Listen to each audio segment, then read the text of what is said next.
Welcome to the 5th edition of the 2017 OCFOA Plays of the Week. Many of the plays that are presented in this video were sent to us by CIF Rules Interpreter Steve Coover. Steve also supplied most of the comments that you see as text on the video. This presentation has been approved by OCFOA Instructional Chairman Chad Wilson. I'm your host, Mark Andrews. Alright guys, I've been really feeling guilty about not getting a new Plays of the Week out. Been really busy with association business and just haven't had enough hours in the day. So I'm just going to make a down and dirty Plays of the Week. You're going to hear me stumble and bumble. I usually am just obsessed with getting these things perfect, but I'm just going to go down and dirty on this one. So anyway, this first play, I wanted to show you two plays that came to me from a crew who reviews their own game film, and I just really like the way these guys are using game film and how, their techniques. So I'm just going to let you watch what their comments are. So he's first question is, what are our keys in a 7-man game? And got a balanced formation, and he makes the point that the back judge should shift to the line judge side. Therefore, the line judge should have the single back as his key. And the head linesman has the number 2 on his side. Now, this is a stacked formation on both sides. So, in our parlance, we are going to let the basically let the formation or the keys announce themselves. Okay, so they're going to, as he points out, they're going to declare who's number 1 and who's number 2. In other words, who the deep flank has and who the regular flank has. Stumble bumble. Okay, there we go. Wow, this is great work. I'm going to let you take a look at this just for a second. So the line judge has the back coming out of the backfield. The back judge has the interior receiver. The field judge has the wide receiver there. And on the other side, the side judge and the head linesman, you can see their keys there. Okay, so now he's making the point that after we've established our initial keys, once the play starts to develop, we need to switch. And we make those switches when our main keys are no longer threatened to be fouled. So here are the receivers that are threatened. And as you see, this guy down here at the bottom, he's not threatened, so we don't really need to concentrate on him for that moment. Now that receiver there he's pointing out, that's the one we should be reading. Look where the quarterback's looking. This receiver slipping out. This is probably where the ball's going to go.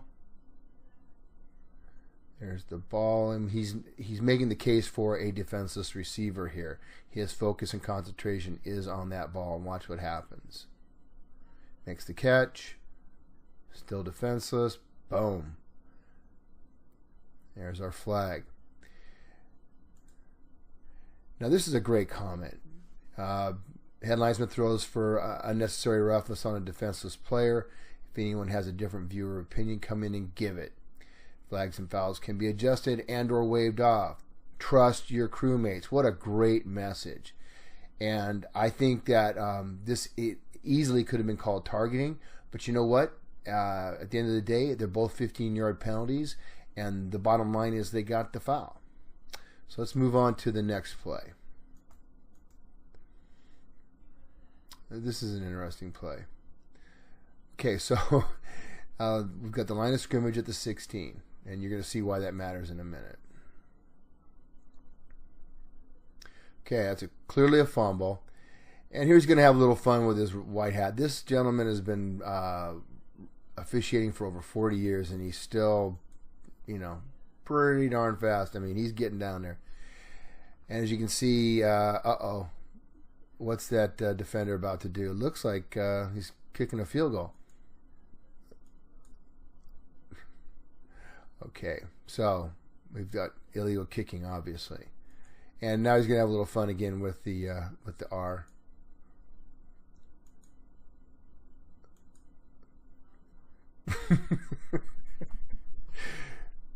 Good stuff. So we've got. Oh, he's not even gonna check to see what everybody's got, right? This is great. This is great stuff, guys. This is how you can, use film and have a good time with your crewmates. Let's take a look at it from the other angle just to see some additional coaching that we get here. I'm going to back up a little bit there so you can see that that was indeed a fumble. See, empty hand there. It's definitely a fumble. There's our kick.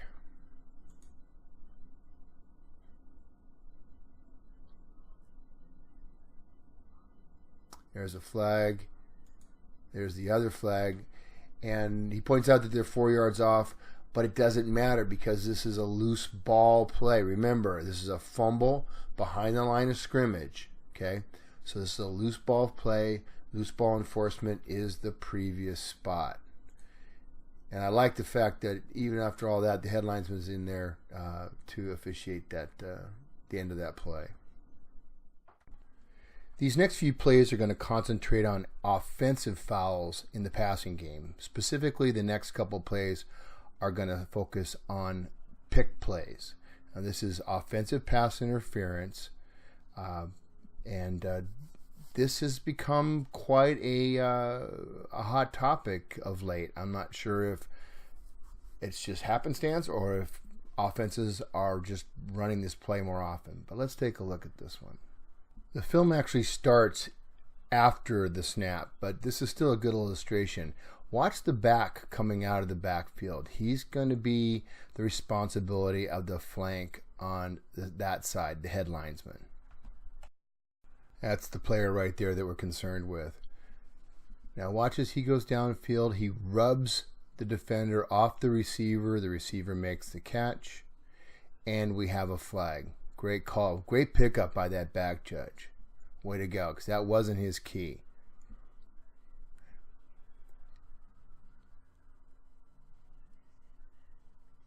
Here we see it in slow motion. It's just a slight rub, but it's enough to get the defender off the receiver, and we have a correct call by the back judge. Okay, this example of a pick play, let's take a look at our keys. I always like to start with that. So this is a balanced formation, and it's so the back judge will have the inside receiver on the line judge side. The line judge has the widest receiver on his side. The head linesman gets to keep an eye on both of those receivers on his side, and potentially we could have the back coming either direction, in which case the flank on that side would have to pick up that receiver as well. All right, so let's look at this pick.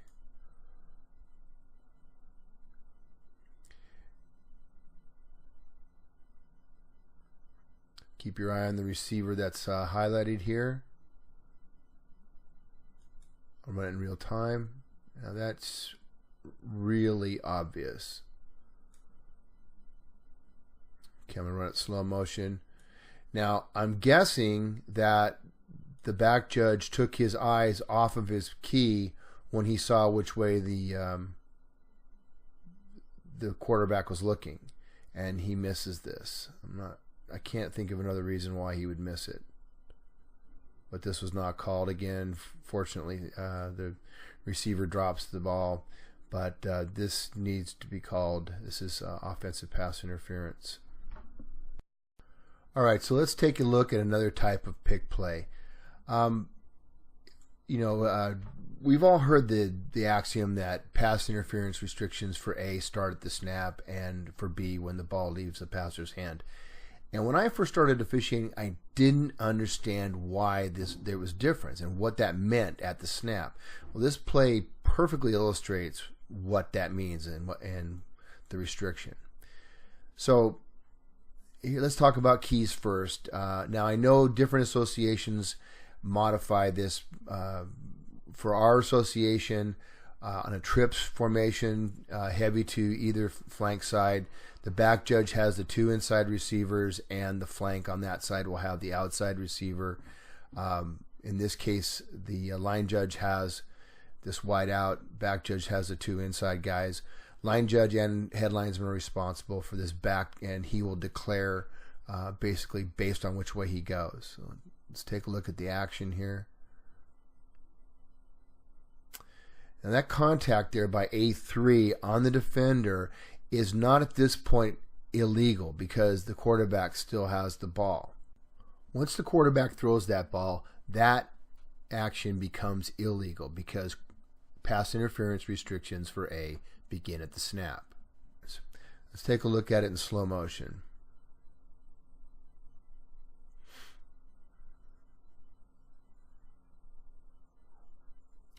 So you can see 3 engages the defender who would have been covering that slot receiver, and it's an incomplete pass, fortunately, but that does not negate the pass interference. This should be a 15-yard penalty for offensive pass interference. So now let's move on to a topic that I frankly hate to discuss, flagrant fouls. This play that you're about to see happened in a weight game, and I'll just let you watch this in real time. Now watch the quarterback. He is going out of bounds. You can't really see it that well here, but now I'm going to slow it down a little bit.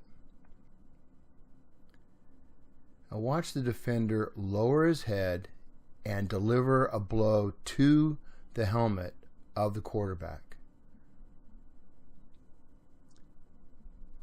That is flagrant. He knew that the quarterback was going out of bounds and delivered that blow.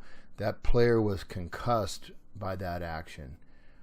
We need to consider that type of action a flagrant foul. Okay, here's another play that I honestly believe should have been considered a flagrant foul. I'm going to run it for you in real time, then we'll do it slow, and we'll get both the sideline and end zone views of this. Watch the receiver. Okay, I'm going to slow it down, and I want you to concentrate on the actions of the defender. Watch what he does. You can see the receiver is looking at the ball. Now, look at the defender entering the frame.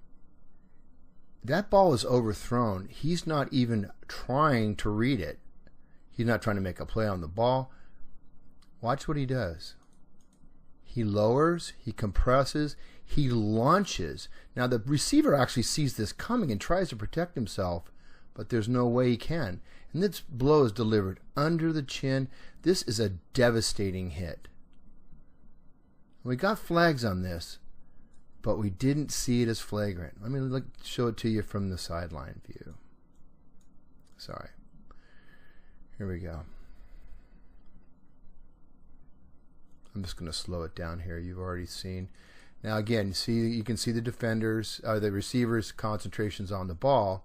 Now he turns about right here and he sees this coming. Now look at this guy. He is not, there's no concern for where the ball is. He is going to punish this player. Boom. That is a flagrant foul, guys. We've got to get that. That guy should have been out of this game and out of the next one.